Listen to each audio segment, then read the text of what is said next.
എല്ലാവർക്കും നമസ്കാരം. ഈ പ്രാവശ്യം നമ്മൾ വിഷുഫലം ഗ്രൂപ്പ് അടിസ്ഥാനത്തിലാണ് എടുത്തിരിക്കുന്നത്. ഈ നക്ഷത്ര ഗ്രൂപ്പിൽ വരുന്ന നാളുകാർ ചതയൻ, ചോതി, തിരുവാതിര, പുണർദം, വിശാഖം, പോരുരുട്ടാതി ഈ 6 നക്ഷത്രക്കാരാണ്. ഇതിലേറ്റവും ആദ്യമായി ഈ മേടമാസത്തിലെ വിഷു സംക്രമ ഗ്രഹനിലയൊന്ന് പറയാം. 1200 ആണ്ട് മലയാള മാസം മീനം 30-ാം തീയതിയും അന്ന് ഇംഗ്ലീഷ് തീയതി 2025 ഏപ്രിൽ 13-ാം തീയതി ഞായറാഴ്ച രാത്രി 3:21 ചോതി നക്ഷത്രം 1-ാം പാദത്തിൽ തുലാക്കൂറിലാണ് സൂര്യൻ്റെ മേടസംക്രമണം നമുക്ക് കിട്ടിയിരിക്കുന്നത്. അത് വെച്ചിട്ടാണ് ഇവിടെ ഈ ഗണിതം നമ്മളിപ്പോൾ എടുത്തിരിക്കുന്നത്. അങ്ങനെ നോക്കുമ്പോൾ കലണ്ടർ പ്രകാരം വിഷു ഏപ്രിൽ 14-ാം തീയതി തിങ്കളാഴ്ചയായിട്ട് വരുമെന്നാണ് മനസ്സിലാക്കേണ്ടത്. അതുപ്രകാരം ലഗ്നത്തിൽ സൂര്യൻ്റെ ഈ മേടസംക്രമണം 12 രാശികളിലായിട്ട് വരുന്ന 27 നക്ഷത്രക്കാർക്കും എങ്ങനെ ഉണ്ടാകുമെന്നൊന്ന് പൊതുവായി നോക്കിയാൽ ഏറെക്കുറെ എല്ലാ ഗ്രഹങ്ങളും ശുഭദൃഷ്ടിയാണ് ഈ സമയം പ്രദാനം ചെയ്യുന്നത്. ഇത് തന്നെ നമുക്ക് ഏറെ ആശ്വാസം നൽകുന്ന ഒന്നാണ്. എന്നാലും ശനിയുടെ സ്ഥാനം വെച്ച് നോക്കുമ്പോൾ ചില നക്ഷത്രക്കാർക്ക് രോഗങ്ങളും മാനസികമായിട്ടുള്ള വ്യഥകളും അവരെ അലട്ടാൻ സാധ്യതയുണ്ട്. അങ്ങനെയാണ് കാണുന്നത്. ഇതിനെക്കുറിച്ചെല്ലാം അതാത് നക്ഷത്രങ്ങളെക്കുറിച്ച് പറയുമ്പോൾ വിവരിച്ച് പറയാം. അതുപോലെ തന്നെ ഈ നമ്മുടെ പ്രകൃതിയെ സംബന്ധിച്ച് നോക്കുമ്പോൾ മഴയുടെ ലഭ്യത കഴിഞ്ഞ വർഷങ്ങളെ അപേക്ഷിച്ച് കുറവായിരിക്കുമെന്ന് തന്നെയാണ് കാണുന്നത്. അങ്ങനെയാണെങ്കിൽ തന്നെയും പ്രകൃതിയിൽ ജീവജാലങ്ങൾക്ക് ജീവിച്ചു പോകാൻ അനുകൂലമായിട്ടുള്ളൊരു കാലാവസ്ഥയായിരിക്കും സംജാതമാകുന്നത്. അങ്ങനെയാണ് നമുക്ക് മേടസംക്രമണ ഫലമായിട്ട് കിട്ടിയിരിക്കുന്നത്. അതുപോലെ തന്നെ ഈ വിഷുഫല പ്രവചനത്തിൽ ആ കൃത്യത ഉറപ്പാക്കാൻ വേണ്ടിയിട്ട് സൂര്യൻ്റെ ചലനം അടിസ്ഥാനമാക്കി കുറച്ച് സൂക്ഷ്മമായി ഞാനിതിൽ ഗണിതം ചെയ്തെടുത്തിട്ടുണ്ട്. അത് പറയാൻ കാരണം സൂര്യൻ മേടരാശിയിലേക്ക് സംക്രമിക്കുമ്പോൾ പ്രകൃതിയെ സംബന്ധിച്ച് നോക്കുമ്പോൾ ഒരു പുതുവർഷം അവിടെ ആരംഭിക്കുകയാണ്. അതുകൊണ്ട് തന്നെ സൂര്യന് കീഴിലുള്ള നമ്മൾ മനുഷ്യരടക്കമുള്ള സകല പക്ഷിമൃഗാദികളും വൃക്ഷലതാദികളും വരെ ഈ സംക്രമണത്തിൻ്റെ ഭാഗവാക്കാവുന്നതാണ്. എന്നുവെച്ചാൽ ഈ സംക്രമണം എല്ലാവരെയും സാരമായി ബാധിക്കും എന്ന് മനസ്സിലാക്കിയിരിക്കണം. ഇത് പറയാൻ കാരണം ഈ പ്രകൃതി ചുവട് വയ്ക്കുന്നത് സൂര്യനെ അടിസ്ഥാനമാക്കിയാണ്. അപ്പോൾ ഇവിടെ പറഞ്ഞു വരുന്നത് ഇത്രയേ ഉള്ളൂ. ഈ സൂര്യൻ്റെ മേടസംക്രമണം സൂക്ഷ്മമായി നമ്മൾ വിശകലനം ചെയ്ത് അതിൻ്റെ അടിസ്ഥാനത്തിൽ തയ്യാറാക്കിയതാണ് ഇപ്പോൾ നിങ്ങൾക്ക് ഈ പറയാൻ പോകുന്ന ആ ഒരു വിഷുഫലം. അപ്പോൾ അതുപ്രകാരം 27 നക്ഷത്രങ്ങളും 9 ഗ്രഹങ്ങളും അവയുടെ ഭാവസ്ഫുടങ്ങളും ആരുടെ പ്രകാരം ഗണിതം ചെയ്ത് നമ്മളിവിടെ സമ്പൂർണ്ണമായി എടുത്തിട്ടുണ്ട്. ഈ 27 നക്ഷത്രക്കാരിൽ വെച്ച് ആദ്യം ഇവിടെ പറയാൻ പോകുന്നത് ചതയൻ, ചോതി, തിരുവാതിര ഈ 3 നക്ഷത്രക്കാരെ കുറിച്ചാണ്. ഈ വിഷുഫലത്തിൽ, അതായത് ഈ 1200 ആണ്ട് വിഷുഫലത്തിൽ നിങ്ങളുടെ ഏറ്റവും അനുകൂലമായിട്ടുള്ള മാസങ്ങൾ ഏതാണെന്ന് നോക്കിയാൽ കർക്കിടകം, ധനു എന്നീ മാസങ്ങളാണ് നിങ്ങൾ ചതയൻ, ചോതി, തിരുവാതിരക്കാരെ സംബന്ധിച്ച് നിങ്ങളുടെ 2025-26 ആണ്ടിലെ ഏറ്റവും അനുകൂല മാസങ്ങളായിട്ട് നമുക്കിവിടെ കിട്ടിയിരിക്കുന്നത്. ഇനി നിങ്ങളുടെ വിശദമായ ഫലങ്ങളിലേക്ക് നോക്കാം. നിങ്ങൾക്ക് ഈ മേടമാസം മുതൽ ചിങ്ങമാസം വരെ, അതായത് മേടം, ഇടവം, മിഥുനം, കർക്കിടകം, ചിങ്ങം വരെ നിങ്ങളുടെ സാമ്പത്തിക ഇടപാടുകൾക്ക് പ്രത്യേകിച്ചും ഈ മേടമാസ ആരംഭത്തിൽ തീർച്ചയായും പ്രതിസന്ധി നേരിടേണ്ടി വരുന്നതായിട്ടാണ് കാണുന്നത്. അതായത് വിശ്വസിക്കുന്നവരിൽ നിന്ന് വിപരീത അനുഭവങ്ങളും ബന്ധുജനങ്ങൾ വഴി ധനനഷ്ടവും അനുഭവിക്കേണ്ടി വരാനും ഇതിനോടൊപ്പം യോഗം കാണുന്നുണ്ട്. എന്നാൽ അവിടെ നിന്ന് അങ്ങോട്ട് തുലാം, വൃശ്ചികം, ധനു മാസങ്ങളിൽ നിലവിലുണ്ടായിരുന്ന ജോലിയിൽ നിന്നും പുതിയൊരു ജോലി സ്ഥലത്തേക്ക് ജോലി മാറ്റം, അല്ലെങ്കിൽ ജോലിക്കായി അപേക്ഷിച്ച് കാത്തിരുന്നവർക്ക് പുതുതായി ജോലിയിൽ പ്രവേശിക്കാനുള്ള അവസരങ്ങൾ, അതിനോടൊപ്പം സന്താനലബ്ധി, വിവാഹ കാര്യങ്ങളിൽ തീരുമാനമാകുക, ധനമിടപാട് സ്ഥാപനങ്ങളിൽ നിങ്ങൾക്ക് മുടങ്ങിക്കിടപ്പുള്ള ആ തിരിച്ചടവുകളെല്ലാം അത് അല്പാൽപമായാണെങ്കിൽ പോലും അത് കംപ്ലീറ്റ് ആയിട്ട് അടച്ചു തീർക്കാനായിട്ട് അവസരങ്ങൾ സംജാതമാകുക. അതുപോലെ തന്നെ സാമ്പത്തിക സഹായം മറ്റുള്ളവരിൽ നിന്നും ലഭിക്കുക തുടങ്ങിയ സഹായ സഹകരണ ഗുണാനുഭവങ്ങൾ ഉറപ്പായിട്ടും വന്നു ചേരുമെന്നാണ് കാണുന്നത്. അതുപോലെ തന്നെ ദീർഘകാലമായി നിങ്ങൾക്ക് അനുഭവപ്പെട്ടുകൊണ്ടിരുന്ന വാതപ്രമേഹ രോഗങ്ങളെല്ലാം തീർച്ചയായിട്ടും ശമിക്കുമെന്നാണ് കാണുന്നത്. അതുവഴി നിങ്ങളുടെ മനസ്സിനും ശരീരത്തിനും സ്വാസ്ഥ്യം അനുഭവപ്പെടാനും യോഗം കൈവരും എന്ന് തന്നെയാണ് കാണുന്നത്.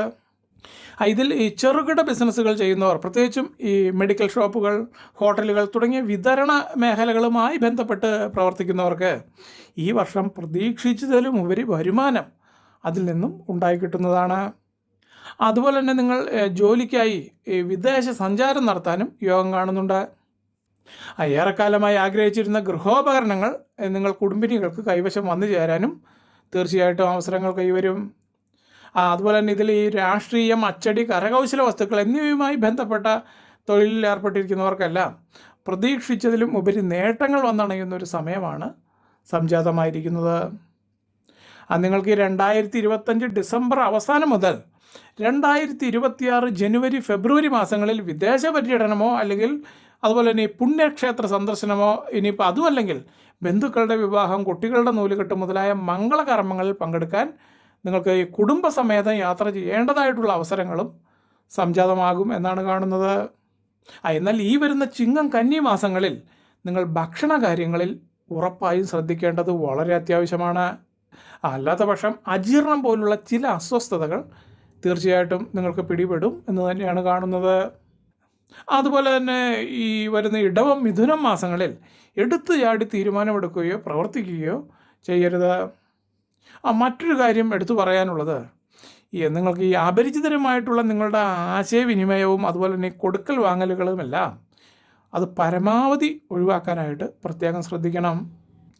ഇത്രയും കാര്യങ്ങളാണ് നിങ്ങൾ ശ്രദ്ധിക്കേണ്ടതായിട്ട് പറയാനുള്ളത്. നിങ്ങളുടെ ഈ 2025-26 വിഷുഫലം കൂടി ഒന്ന് ചുരുക്കി പറഞ്ഞാൽ, നിങ്ങളുടെ സാമ്പത്തിക രംഗം കഴിഞ്ഞ വർഷങ്ങളെ അപേക്ഷിച്ച് നോക്കുകയാണെങ്കിൽ തീർച്ചയായിട്ടും ഉയർച്ചയിലേക്ക് വരും. ആരോഗ്യരംഗം അത് കഴിഞ്ഞ വർഷത്തെ അപേക്ഷിച്ച് നോക്കുകയാണെങ്കിൽ, പ്രത്യേകിച്ചും ഈ രാഹുവിൻ്റെയും വ്യാഴത്തിൻ്റെയും ആ നിൽപ്പും ദൃഷ്ടിയും വെച്ച് നോക്കുമ്പോൾ വളരെയധികം ആശ്വാസത്തിന് ഇടവരുത്തും എന്നാണ് കാണുന്നത്. അതായത് നിങ്ങൾക്ക് മാനസികമായിട്ടും ശാരീരികമായിട്ടും വളരെയധികം സ്വാസ്ഥ്യം ഈ വർഷം നിങ്ങൾക്ക് അനുഭവപ്പെടുമെന്ന് സാരം. നിങ്ങളുടെ വിദ്യാഭ്യാസ രംഗം എങ്ങനെ ഉണ്ടാകും എന്നൊന്ന് നോക്കിയാൽ ഗുണദോഷ സമ്മിശ്രമായിരിക്കുമെന്ന് മാത്രമേ പറയാൻ സാധിക്കുകയുള്ളൂ. അതായത് പ്രയത്നിച്ചാൽ നല്ല ഫലം ഉണ്ടാക്കിയെടുക്കാം, അല്ലെങ്കിൽ അത് താരതമ്യേന വലിയ തെറ്റില്ലാത്ത രീതിയിൽ അങ്ങനെ മുന്നോട്ട് പോകും, അത്ര തന്നെ. നിങ്ങളുടെ വിവാഹം, പ്രേമം, ദാമ്പത്യം എന്നീ കാര്യങ്ങൾ എങ്ങനെ ഉണ്ടാകും എന്ന് ഒന്ന് നോക്കിയാൽ കഴിഞ്ഞ 3 വർഷങ്ങളെ അപേക്ഷിച്ച് നോക്കുകയാണെങ്കിൽ ഏറ്റവും നല്ല അനുകൂല വർഷം ഈ 2025-26 വർഷമാണെന്ന് യാതൊരു സംശയവും കൂടാതെ പറയാൻ സാധിക്കും. അതെന്തുകൊണ്ടെന്നാൽ നിങ്ങളിൽ ഈ വിവാഹ കാര്യങ്ങൾക്കൊരു തീർച്ചയും ഉണ്ടാകുന്നില്ലല്ലോ എന്ന് സങ്കടപ്പെട്ടിരുന്ന ആളുകൾക്കെല്ലാം ഈ വർഷം ഉറപ്പായിട്ടും അതിലൊരു തീരുമാനം ഉണ്ടാകും എന്നത് തർക്കമില്ലാത്ത കാര്യമാണ്. അതുപോലെ തന്നെ ഈ തൻ്റേതല്ലാത്ത കാരണത്താൽ വഴക്കിട്ട് പിരിഞ്ഞിരിക്കുന്ന ദമ്പതികൾക്ക് വീണ്ടും ഒന്നു ചേരാനുള്ള അവസരങ്ങൾ സംജാതമാകും. പിന്നൊരു കാര്യം എടുത്തു പറയാനുള്ളത്, നിങ്ങളുടെ കർമ്മമേഖലയുമായി ബന്ധപ്പെട്ട് നോക്കുമ്പോൾ തീർച്ചയായും ഉയർച്ചയുടെ പടവുകൾ കയറാനായിട്ട് അനുകൂലമായിട്ടുള്ളൊരു വർഷമാണ് നിങ്ങൾക്ക് ഈ വിഷുഫലമായിട്ട് സംജാതമാകാൻ പോകുന്നത്. ഇനി നിങ്ങൾ ഈ ചതയം, ചോതി, തിരുവാതിര നക്ഷത്രക്കാർ ദോഷപരിഹാരങ്ങളായിട്ട് എന്തൊക്കെ കാര്യങ്ങൾ അറിഞ്ഞിരിക്കണം എന്നുകൂടി ഒന്ന് പറയാം. ഇത് ഈ ദോഷപരിഹാരങ്ങൾ നിങ്ങൾക്ക് ഇവിടെ പേരും നിങ്ങളുടെ ജന്മനക്ഷത്രവും തന്ന് ഇവിടെ ചെയ്യിക്കാം, അല്ലെങ്കിൽ നിങ്ങളുടെ വീടിനടുത്തുള്ള ക്ഷേത്രത്തിലും ചെയ്യിക്കാവുന്നതാണ്.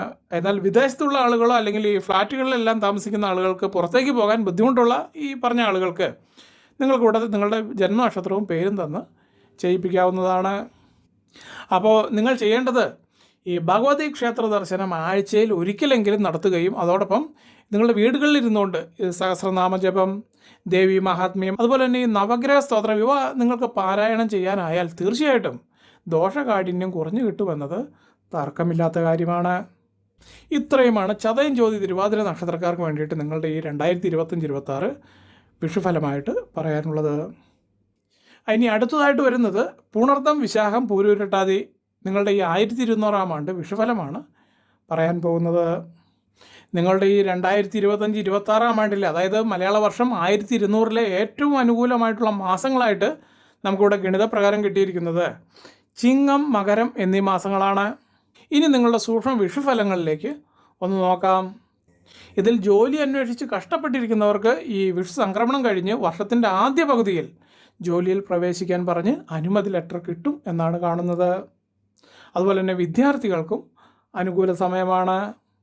എന്നാൽ ജൂൺ, ജൂലൈ മാസങ്ങളിൽ ഗൃഹത്തിൽ അഭിപ്രായ ഭിന്നതകളും അതേ തുടർന്ന് ചില വാഗ്വാദങ്ങളും ഉണ്ടാകാനുള്ള സാധ്യത കാണുന്നുണ്ട്. നിങ്ങളുടെ ജോലി സ്ഥലത്ത് നിങ്ങൾ സഹപ്രവർത്തകരുമായി നിലനിന്നിരുന്ന അഭിപ്രായ ഭിന്നത അത് ഈ സമയങ്ങളിൽ രൂക്ഷമാകാനും അതുവഴി ഈ പറഞ്ഞ മാസങ്ങളിൽ മനസ്സിൽ എന്തെന്നില്ലാത്തൊരു പരിഭ്രമം അനുഭവപ്പെടാനും യോഗം കാണുന്നുണ്ട്.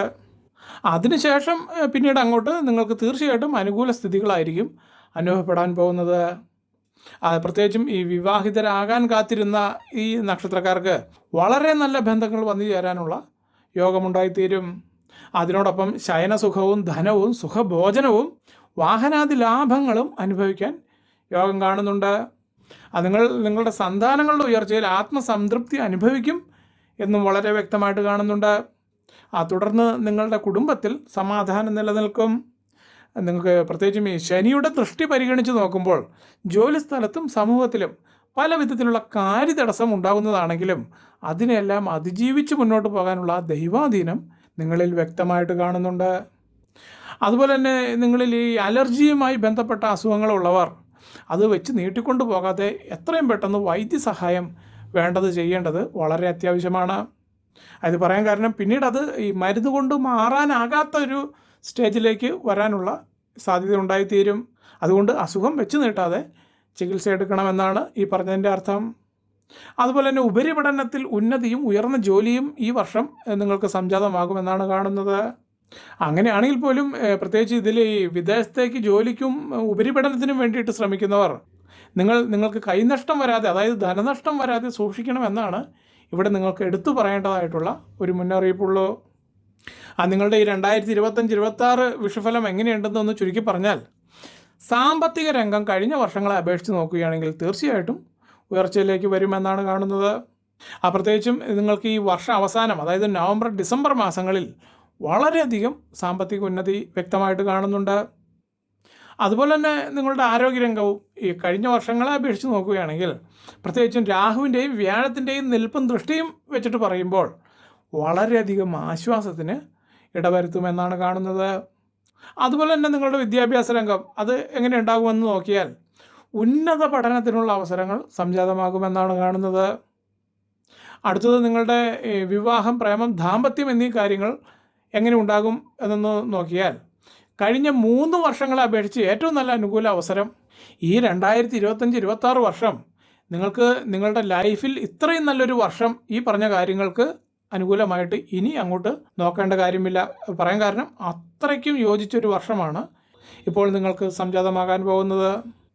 അതെന്തുകൊണ്ടെന്നാൽ ഈ വിവാഹ കാര്യങ്ങൾക്ക് ഒരു തീർച്ചയും ഉണ്ടാകുന്നില്ലല്ലോ എന്ന് സങ്കടപ്പെട്ടിരുന്ന ഇതിലെ നക്ഷത്രക്കാർക്ക് ഈ വർഷം ഉറപ്പായിട്ടും അതിനൊരു തീരുമാനം ഉണ്ടാകുമെന്ന കാര്യത്തിൽ യാതൊരുവിധ സംശയവും വേണ്ട. അതുപോലെ തന്നെ തൻ്റേതല്ലാത്ത കാരണത്താൽ വഴക്കിട്ട് പിരിഞ്ഞിരിക്കുന്ന ഇതിലെ ദമ്പതികൾക്ക് വീണ്ടും ഒന്നു ചേരാനുള്ള അവസരങ്ങൾ ഉറപ്പായിട്ടും സംജാതമാകും. പ്രത്യേകിച്ചും ഇതിൽ ഈ പുനർവിവാഹം വേണമോ വേണ്ടയോ എന്ന് ചിന്തിച്ച് ആശങ്കപ്പെട്ടിരുന്നവർക്കെല്ലാം അവരുടെ വിവാഹ കാര്യങ്ങളിൽ ഫൈനലായിട്ടൊരു തീരുമാനം തീർച്ചയായിട്ടും ഉണ്ടാകും. അങ്ങനെയാണ് കാണുന്നത്. അതുപോലെ തന്നെ നിങ്ങളുടെ കർമ്മമേഖലയുമായി ബന്ധപ്പെട്ട് നോക്കിയാൽ ഉറപ്പായും നിങ്ങൾക്ക് ഏറ്റവും നല്ല ഉയർച്ചയുടെ പടവുകൾ കയറാനായിട്ടുള്ള അനുകൂലമായിട്ടുള്ളൊരു വർഷമാണ് നിങ്ങൾക്ക് ഈ വിഷുഫലമായിട്ട് സംജാതമാകാൻ പോകുന്നത്. ഇത് ഇത്ര ഉറപ്പിച്ച് പറയാൻ കാരണം രാഹു നിങ്ങൾക്ക് അനുകൂല ഭാവത്തിലാണ് ഈ വർഷം മുഴുവനും സ്ഥിതി ചെയ്യുന്നത്. എന്നാൽ ഈ സമയം ശനി മാത്രം നിങ്ങൾക്ക് അല്പം വിപരീത അവസ്ഥയിൽ വർഷത്തിൻ്റെ പകുതി ഭാഗം നിൽക്കുമെന്ന് മാത്രമേ ഉള്ളൂ. അതുകൊണ്ട് തന്നെ ശനിയുടെ ദോഷപരിഹാരത്തിന് ശനി ഗായത്രി ജപിക്കുകയോ അല്ലെങ്കിൽ ശാസ്താപ്രീതി വരുത്തുകയും ചെയ്യുക. അതുപോലെ തന്നെ അതിനോടൊപ്പം ഈ നവഗ്രഹ പൂജ കഴിപ്പിക്കുന്നതും വളരെ ഉത്തമമായിരിക്കും. ഇത് നിങ്ങൾക്ക് നിങ്ങളുടെ വീടിനടുത്തുള്ള ക്ഷേത്രത്തിൽ ചെയ്യുകയോ അല്ലെങ്കിൽ നിങ്ങളുടെ പേരും ജന്മനക്ഷത്രവും ഇവിടെ തന്നാൽ ആത്മാർത്ഥമായി അത് പൂജയിൽ ഉൾപ്പെടുത്തി പ്രാർത്ഥിക്കാം. എല്ലാവർക്കും നല്ലൊരു ദിവസം ആശംസിച്ചുകൊണ്ട് നിർത്തുന്നു. നന്ദി, നമസ്കാരം.